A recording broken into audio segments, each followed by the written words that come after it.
Well, the wait is finally over. It's time for part 2 of Chip's Rollerdisco filming locations. And part 1 was such a good episode. There were so many big name celebrities in there, along with the normal star-studded cast of Chip's.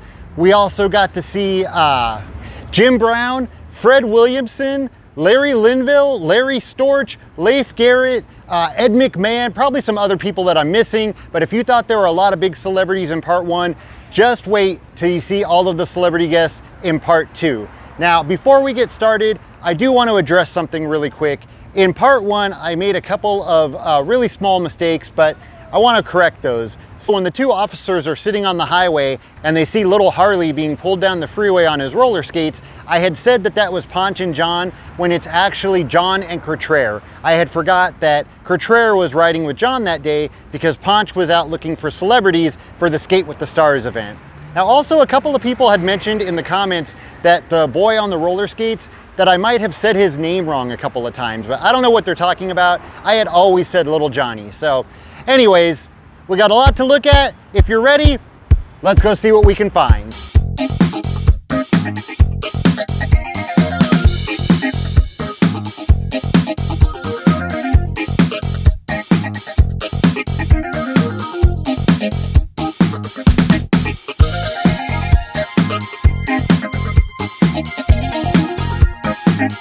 We left off in part 1 with our bandits being on the run and one of them trying to jump this set of steps. Of course, he ends up landing the jump and getting away. And that brings us back to Venice Beach, California, in that same area where the skate park now is. Of course, this whole area has changed and those stairs are long gone. The bandit gets away, Jon gives up and goes home. Meanwhile, Ponch is having a similar issue trying to find his bandit. He was actually coming down Wave Crest Court towards Pacific Avenue. Those utility poles on the left are still there, and those carports that you could see behind him have since been turned into garages. As Ponch leaves the alley, notice the utility pole, stop sign, and that apartment building across the street. The apartment building still looks the same. There's the utility pole, stop sign, and that park across the street. After he leaves, the bandit pops up from behind this structure. He was actually hiding right over here in front of this house, which has changed a little bit since then. Well, the bandits got away, and what else can Ponch and Jon do? They head to the Santa Monica Pier with a couple of dates. And that's right, you guessed it, they're going on dates with little Joey's sister and her friend. Boy, are they smooth.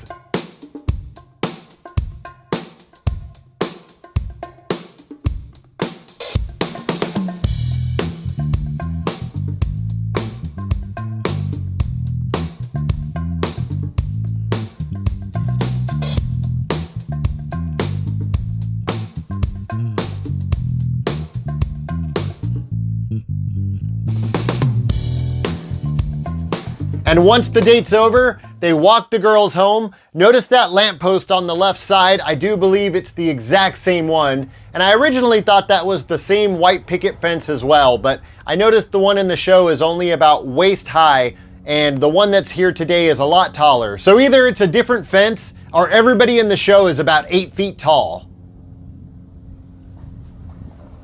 And we're back once again at that building with all of the air conditioner units on top. The Broke Neck Bandits are at it again, causing another accident, this time causing a car to go off the side of the freeway.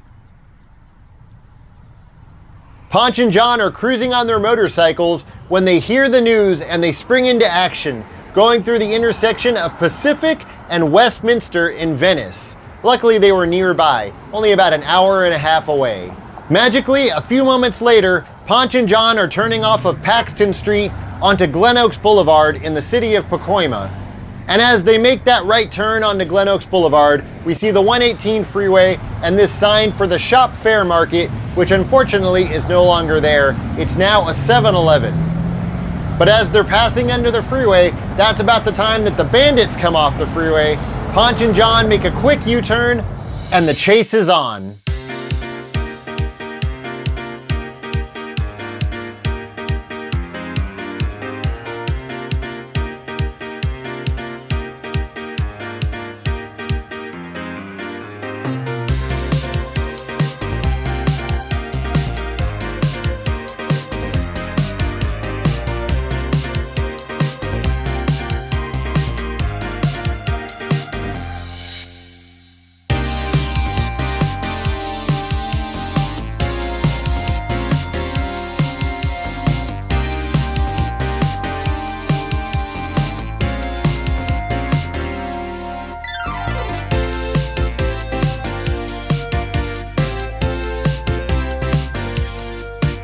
So they see Ponch down at the end of the alley and take off backwards and end up crashing into a utility pole that lands on top of their car. That happens right here in front of me. You'll notice that wall still looks the same.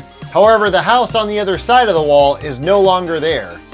And the field that they're standing in is no longer there either. Where the car crashed is where this building currently is. That utility pole can be seen, but the one that they crash into was just to the right of it, where this building now is. Like I said, however, this wall over here still matches up, but the house that was on the other side of it was torn down and rebuilt.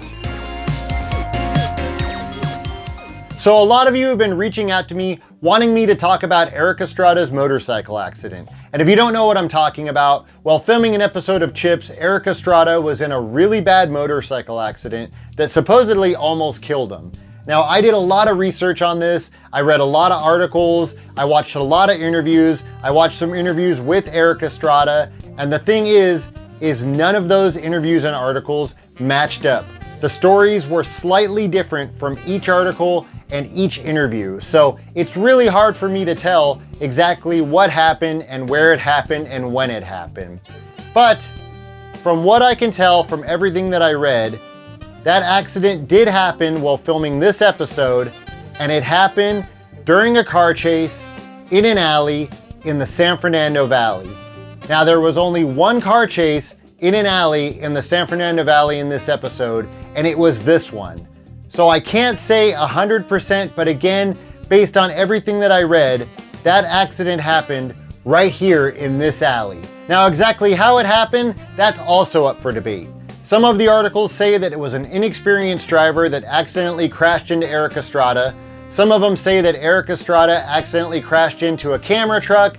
Some of them say that the camera truck accidentally crashed into Erik Estrada. But what we do know is that there was a collision between Erik Estrada's motorcycle and another vehicle.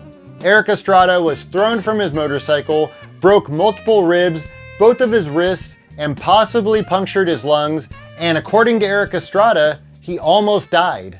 So I got out of the bed and walked towards them. And I was maybe 3-4 inches away, 5 inches away from them. And they didn't see me. They just kept looking through me. They were looking past me. And I turned around and I saw what they were looking at. Erik's spirit was no longer in his body. Little Lenny is doing some roller skating when once again he notices something going down. A couple of members of the roller skating bandits are standing out front of the bank while the third member is inside robbing it. She gets the money and makes the getaway just as Ponch and Jon show up. And the chase is on.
So you can see that house on the left, that house is pretty much the same. The roof line still matches up perfectly. The house on the right has completely changed, but again, you can definitely match up the bridge and the house on the left.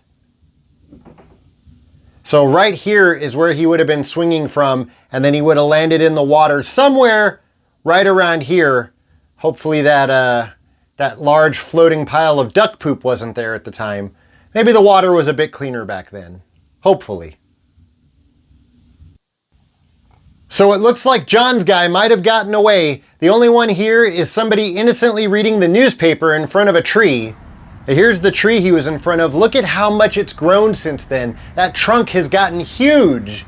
But notice the building behind it with the brown door. Hey, wait a minute. It's him. Oh man, what a surprise. But again, take a look at that building back there with the brown door. The door is the same, the building's the same, the step has changed, but this building and the apartment across the street are how we know this is the right spot.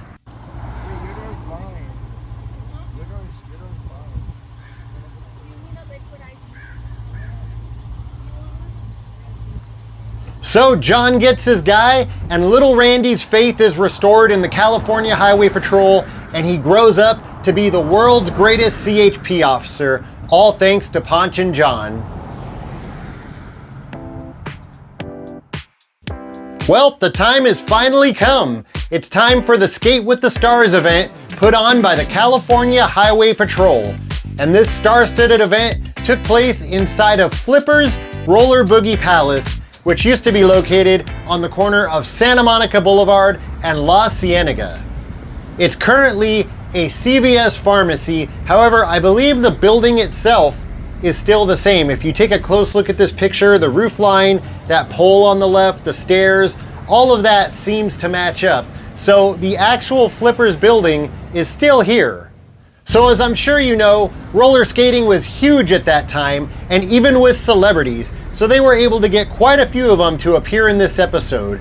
See how many of them you can recognize at the Skate with the Stars event.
In the very first scene, I had shown that Sergeant Cottrell was coming down Holloway Drive right here, and I said that you were able to see a little bit of the IHOP and the motel.